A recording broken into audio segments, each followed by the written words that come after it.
When working on any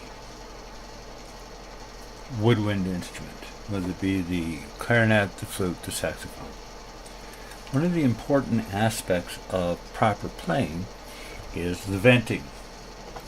The venting is how far open the key is, how far the key opens. If it's not vented enough, it is going to play a little stuffy. Here, for instance, you can see it as I open up the key opens up. It's this space right here that we want to have set right. Now, the way that that's done is underneath these keys there are various little corks. A little easier to see right here on this cork, on this one, for instance, or on this one. All of the keys have little tiny feet right here. Okay, and under that foot is a cork, which is right there. And that cork will set the height of the key when it's either open or closed. It rests on the body of the flute, as it does right here, and then when you close the key, it flips it up.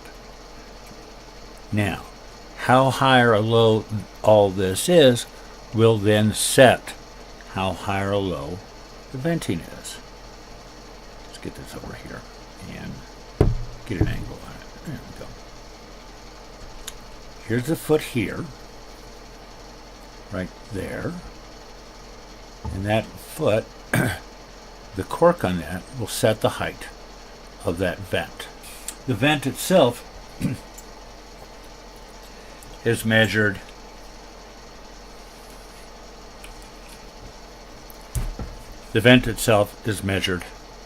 from here to here, right in there, that space. It's the trill key.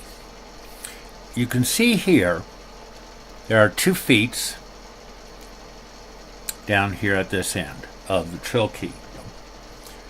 This one here has a cork on it, and you can see that cork right there.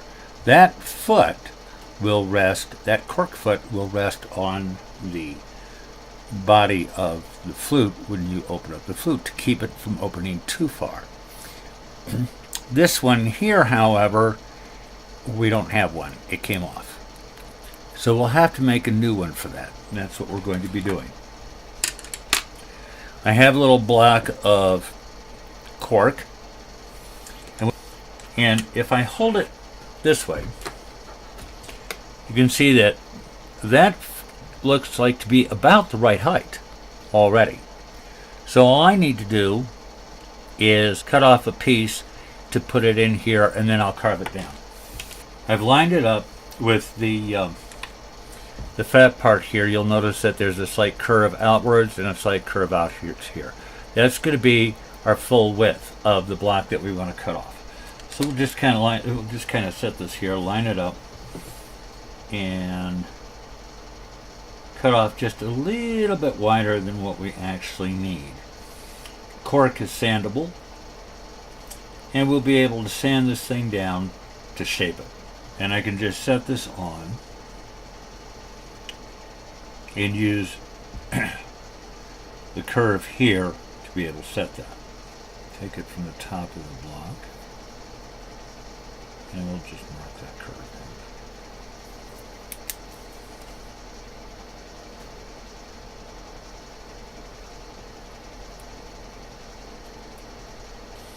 Check my curve again.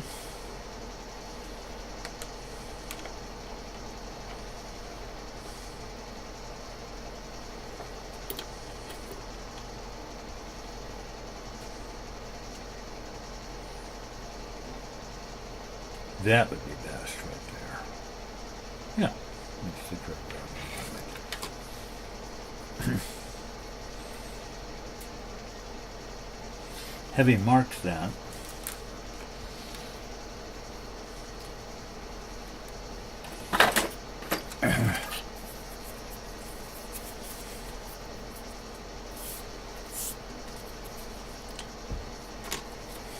cork is sandable, So we'll just sand this thing off until we get the curve that we want. Here's the block in place. The new block in place. Now we have not shaped this yet. You'll notice the shape here, and it's not there yet. What we did was we got a general shape to the piece, thusly.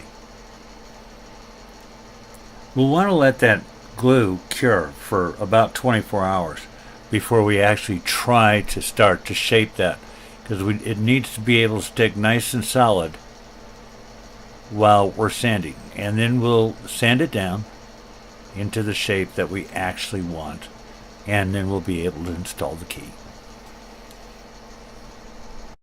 We'll start with the G sharp key. We're going to want a vent or an opening of approximately 3/30 seconds. Now, I already checked this one, and it goes open way too far. If your vent is open too far, it could alter the intonation of the instrument. If it's not open far enough, it will play stuffy and you won't get a clean tone. We're going to want to take the old cork off, just like that, and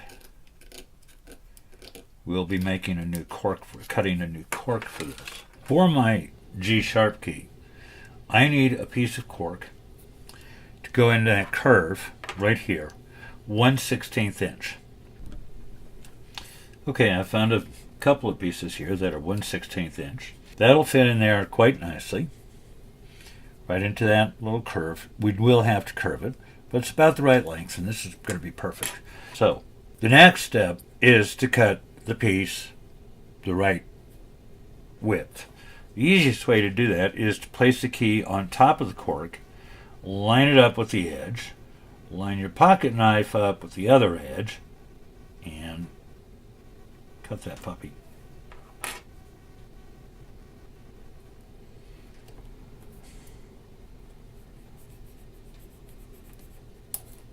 There you go.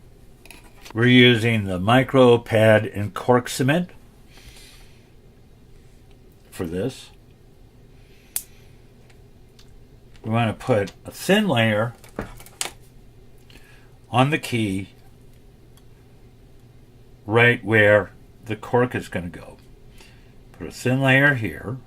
Don't need much.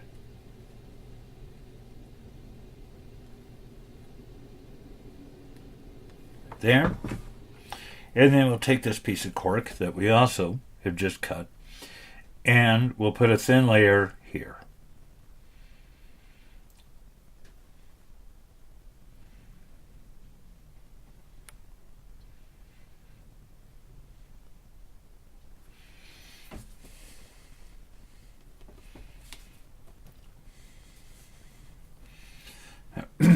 We want to let that sit for a minute or two for the glue to get tacky. Once the glue is tacky, we can stick it in there and it will stay put.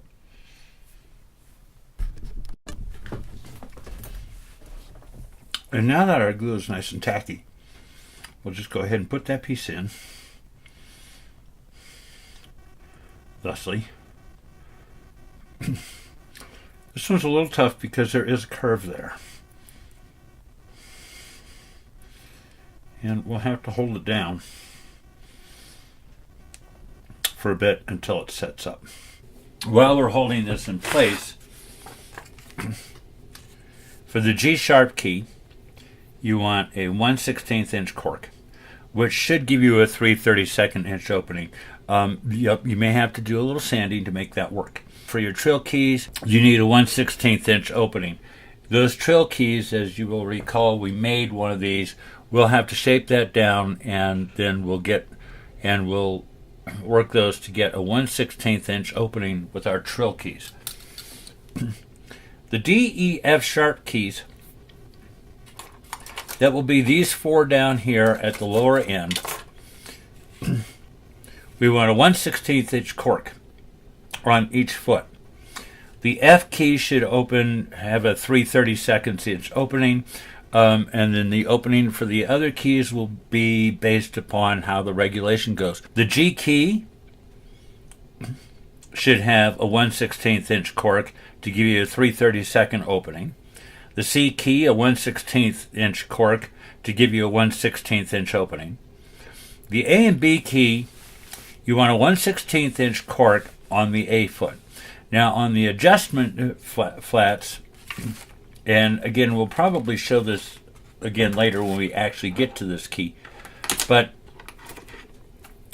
here's part one of the B flat adjustments here, because you have the long B flat. Again, we'll discuss this later.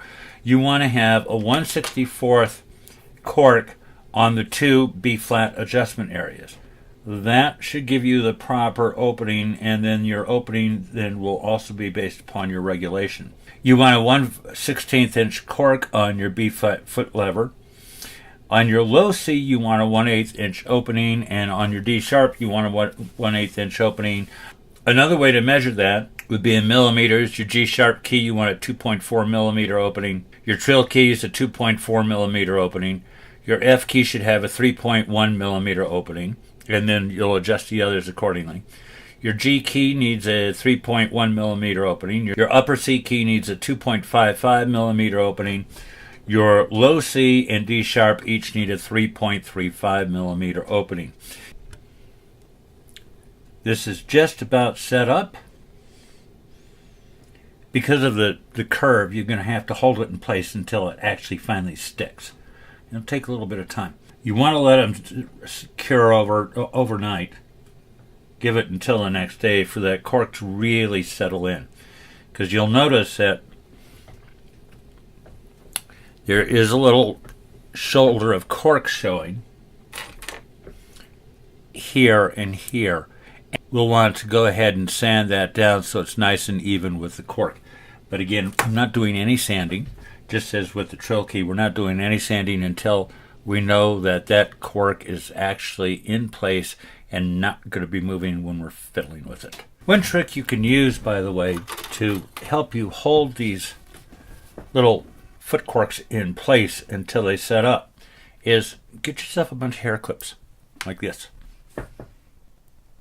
Okay, and then just go ahead and clip that in place. There we go.